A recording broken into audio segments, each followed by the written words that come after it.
மரியாதைக்குரிய முதலமைச்சர் அவர்கள் இன்னைக்கு எம்பிக்கள் கூட்டத்தை கூட்டி தமிழ்நாட்டுல எவ்வளவோ பிரச்சனை இருக்கு. அவங்க தொகுதியில் உள்ள பிரச்சனை தென் சென்னையில பல பிரச்சனைகள் இருக்கிறது. பெண்கள் பாதுகாப்பற்ற சூழ்நிலையில் வாழ்ந்து கொண்டிருக்கிறார்கள். இதையெல்லாம் விட்டுட்டு இன்றைக்கு இன்னும் மரியாதைக்குரிய உள்துறை அமைச்சர் இந்த மறுசீரமைப்புல நிச்சயமாக தொகுதி மறுசீரமைப்புல தமிழகம் பாதிக்கப்படாது என்று மிக தெளிவாக சொல்லி இருக்கிறார்கள்.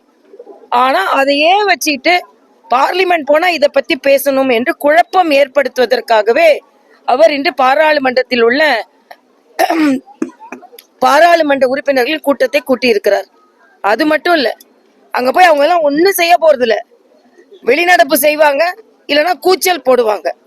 ஆக ஆக்கப்பூர்வமாக பாராளுமன்ற உறுப்பினர்களை தேர்ந்தெடுத்தால், மக்கள் பிரச்சனைக்காக தேர்ந்தெடுத்தால், இல்லாத ஒரு பிரச்சனையை முன்னிறுத்தி ஓட்டுக்காக இவர்கள் மக்களை ஏமாற்றுகிறார்கள். இது வன்மையாக கண்டிக்கத்தக்கது என்பது எனது கருத்து.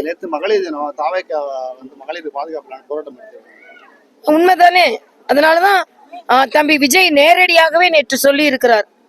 மகளிர் தின வாழ்த்து என்ன என்றால், மகளிர் பாதுகாப்புக்கு எதிரான இந்த ஆட்சி நீக்கப்பட வேண்டும் என்று சொல்லி இருக்கிறார். அதில் நான் உடன்படுகிறேன். பள்ளிக்கல்வித்துறை அமைச்சர் கட்டாயம் கையெழுத்து வாங்குறாங்க. இல்ல, நான் கேட்கிறேன், இவங்க நீட்டுக்கு எப்படி கையெழுத்து வாங்கினாங்க? கட்டாய கையெழுத்து எங்கேயுமே வாங்கல. அவங்க எல்லாம் விருப்பப்பட்டு வாங்குற. ஏன் இந்த கையெழுத்து இயக்கத்தை பார்த்து பயப்படுகிறார்கள்? முதலமைச்சர் சொல்றாரு பரிகசிக்கப்படு, சிரிப்பா இருக்கா அவருக்கு இந்த கையெழுத்து இயக்கத்தை. அப்புறம் ஏன் கெடுபிடி? ஏன் காவல்துறையை வச்சு அவ்வளவு கெடுபிடி? என்ன ஒரு கையெழுத்து வாங்க விடாம 3 மணி நேரம் நிக்க வச்சதெல்லாம் நீங்க பார்த்து கொண்டுதான் இருந்தீங்க. லியோ சுந்தர் மன்னன் போன்றவர்கள் கைது செய்யப்பட்டதையும் பார்த்து கொண்டுதான் இருந்தீர்கள். உங்களுக்கு கையெழுத்து இயக்கத்தை பார்த்து பயம் இல்லை என்றால் ஏன் கைது செய்கிறீர்கள்? அதனால் நீங்க தான் நீட்டுக்காக உள்ள போய் குழந்தைகளை வலுக்கட்டாயமா கையெழுத்து வாங்கி கொண்டிருந்தீர்கள். நாங்க அப்படி செய்யவே இல்லை. நன்றி மேடம். இப்போ ரயில்ல போறவங்க கிட்ட பிஸ்கெட் கொடுத்து ஏமாத்தி கையெழுத்து ஏமாத்துற மாதிரி பள்ளி மாணவர்களுக்கு பிஸ்கெட் கொடுத்து கையெழுத்து வாங்குறாங்க பாஜக. பிஸ்கெட் கொடுத்துலாம் ஏமாத்தலாம் இல்ல.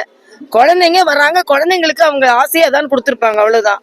நீங்க கொடுத்தா ஒண்ணு ஏமாத்துறது கிடையாது, அவங்க கொடுத்தா ஏமாத்துறதுதான். ஏன்பா இது கட்டாயப்படுத்தி? ஒன்னும் கட்டாயப்படுத்தல. பார்க்க சொல்லுங்க. கையெழுத்து இயக்கம் நடக்கிற இடத்துல எல்லாரையும் பார்க்க சொல்லுங்க. அவங்களாம் கையெழுத்து போடுறாங்க. தமிழிசை சவுந்தரராஜன் பெயர் வைத்ததுக்கு உண்மையானந்த அவருக்கு வருத்தப்படுவார்னு சேகர் பாபு அவர்கள். அண்ணன் சேகர் பாபுக்கு அவரு நான் ஏற்கனவே சொன்னேன், அவர் என்ன காலாவதி ஆனவங்கன்னு சொல்லும் போது அதிமுகவுல காலாவதி ஆயிட்டு அவர் திமுகல வந்திருக்கிறாரு. நான் கேக்குறேன், எங்க நாங்க இந்திக்காக பேசுறோம்? மறுபடியும் அவங்களுக்கு காது என்ன அடைச்சிருக்குதான்னு தெரியல. இந்திய பத்தி நாங்க பேசல, இன்னொரு மொழியை தான் நாங்க பேசுறோம்னு சொல்றோம். தமிழிசைன்னு பேர் வச்சதுக்கு எங்க அப்பா ஏற்கனவே பெருமைப்பட்டு கொண்டுதான் இருக்காங்க, இன்னும் பெருமைப்படுவாங்க. அதுக்கு நீங்க சேகர் பாபு அண்ணா அதை பத்தி கவலைப்பட வேணாம். பாஜகவும்